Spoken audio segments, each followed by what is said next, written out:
What's up, everybody? Back with another video. I'm not gonna be going crazy in the edits today. I'm just gonna be doing a straight up video right now here. I just feel like it'd be a lot easier. And after talking about the Wolves game yesterday, we had a decent win against the Pistons. You know, a win's a win. I think a win for us there was amazing because now we got three tough teams coming up in the Jazz, Lakers, and Clippers. And I think we had to have that win if we want to have a nice jump to the season. And our team, it's pretty shaky. We had 5 weeks together. The chemistry is off. I hate that small amount of time we had. But hey, some of our players are playing phenomenal. We'll get right into it. So we started slow again. It seems like every single preseason game we've played, we've started off slow. It happened both times against the Grizzlies. Happened against the Mavericks. We came back and won that game. And it happened here. The Pistons had 3 times where they're up by 10 plus points. That's pretty unacceptable. The Pistons do definitely look a lot different than they did last year. I think they had a lot of talent. Jeremiah Grant, Mason Plumlee. I think I said the dude's last name right. Blake Griffin looks a lot better. Derrick Rose looks really good. I think they're going to be a better team than people expect. I don't think they're a team that tanks this year because of the talent they have, unless they trade out. But also another point I want to talk about, Saunders had really bad rotations, but then he had really good rotations. And I don't know why he's not just sticking to these really good rotations. Like, whenever he put Juancho in, we started to dip down the points, like we would catch up to them a little bit. And also we put in Juancho, and then Juancho single-handedly catches the Pistons back up to a much larger lead, which really sucked to see.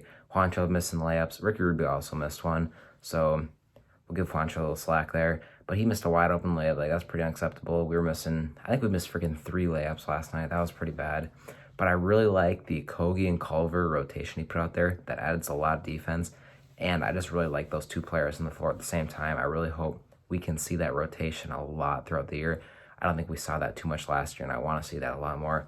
But Malik Beasley, fantastic game from him, put up 23, 4, and 2. He started off kind of cold. If he didn't start out cold, the dude could have had 30 points. But he was fantastic. The Timberwolves had a bad overall shooting night, it seemed like.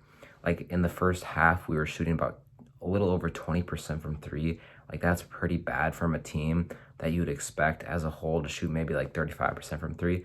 So if we would have been shooting about what was expected, we probably could have been up by like 15 at halftime.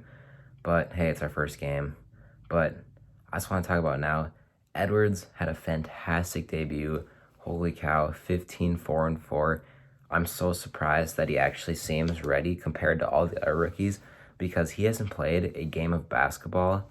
Well, before the preseason games with the Wolves this year, he hadn't played a game of basketball until his Georgia day. It's about like 9 months ago, which is an extremely long time to take off. And he only had about 4 weeks before the first preseason game. And then he had like 3 preseason games, no summer league. And he comes into his first NBA game, puts up 15 points. That's phenomenal. And I think he might even deserve more minutes. Dude got 26 minutes. Cat on his rookie debut back in 2015 put up 14, 12, and 1. And he got 31 points. So arguably Edwards could have had the better debut if he would have got more minutes.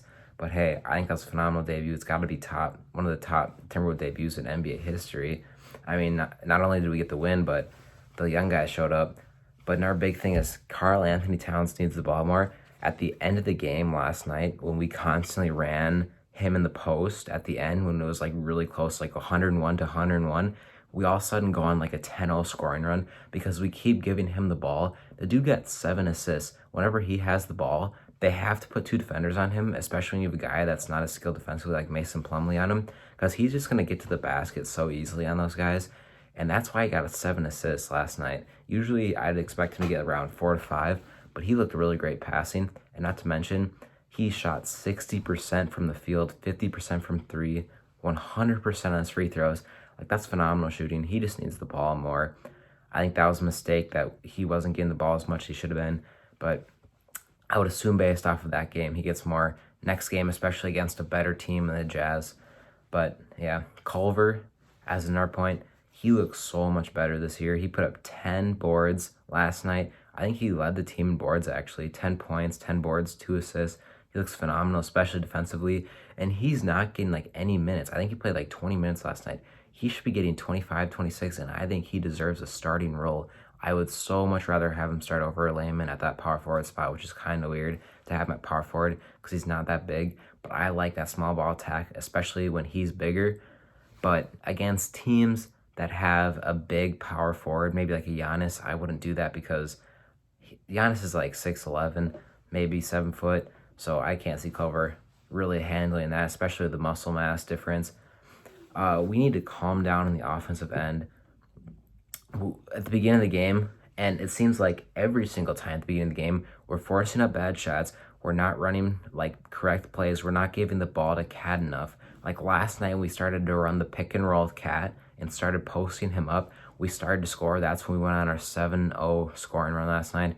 Cat had an amazing dunk against the Pistons, and then he hit a nice 3, had a nice paint score with some free throws. That's what got us started last night, and it makes sense because that's what we need to do the rest of this year now. And I just really hope we constantly run him in the pick and roll, which should be really effective, especially with a guy like D'Lo, who was shooting amazing last night. In my opinion, his stats might show it because he had to force up a lot of shots because of how bad he was.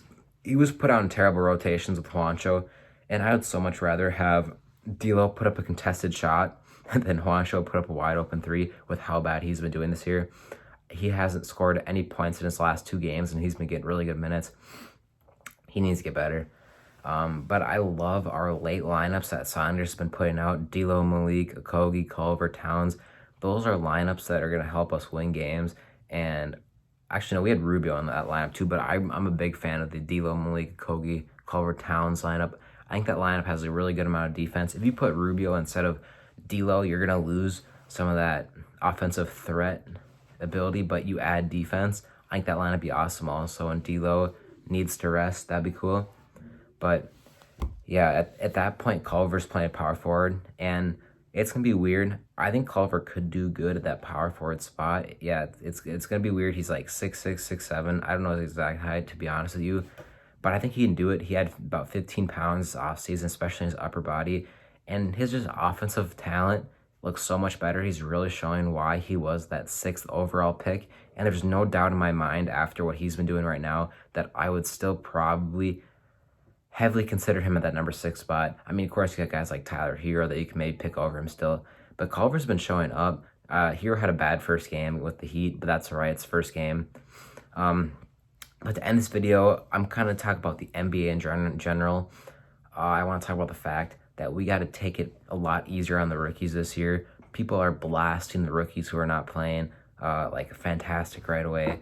Like, they had 5 weeks with this team. Like, a lot of these players, except for some of the guys overseas like Denny Advia, they didn't have those summer tournaments that Denny played overseas. Some of these guys haven't played in 9 months before the NBA preseason, and it's so hard to learn an NBA system in just 5 weeks. Like, I can't believe Edwards put up those stats. It's pretty phenomenal to see. And I think it might be between him and Wiseman if they actually look this good early in the Rookie of the Year race, because LaMelo Ball has a really slow start. But who knows?